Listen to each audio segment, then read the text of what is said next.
So when I was growing up, my mama always taught us be careful with your words. Mm, When you say something, you cannot unsay it. mm. And so I'm just really I'm pretty convinced that there are things that you can be manifested by us simply calling it into being. So like because we talk about it. So this the whole Candy Man, the Bloody Mary, I know we had a story, Bloody Bones Behind the Barn, like all Ooh. of these different things. Like how oh my gosh, yes, it was one of those repetition songs that almost put you in mind of like an old Negro spiritual, but everybody it's like a call and response kind of thing.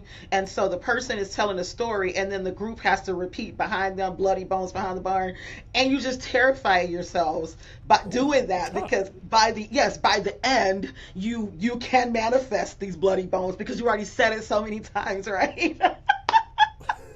Okay, so And I'm um, pretty sure these things, all of these legends come from probably the same places. But because you're putting the words out there, right? And so I really think that it's funny that as writers that we seem to be aware of that, even if it's just on a subconscious level. so do you remember the incantation or what have you of bloody bones behind the barn?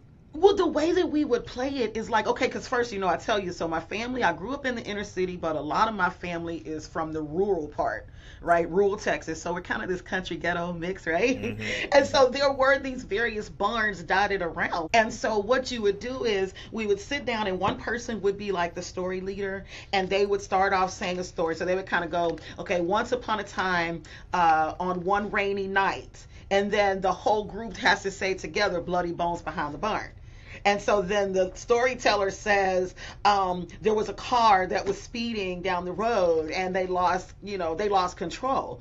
And then the group says bloody bones behind the barn. And so like if you can imagine how terrifying this is you're telling the story, but then by the end everybody is convinced that these bones are not behind the barn anymore. They're gonna come and get us. This is this is what in the world? Behind your face, there is a place behind your face.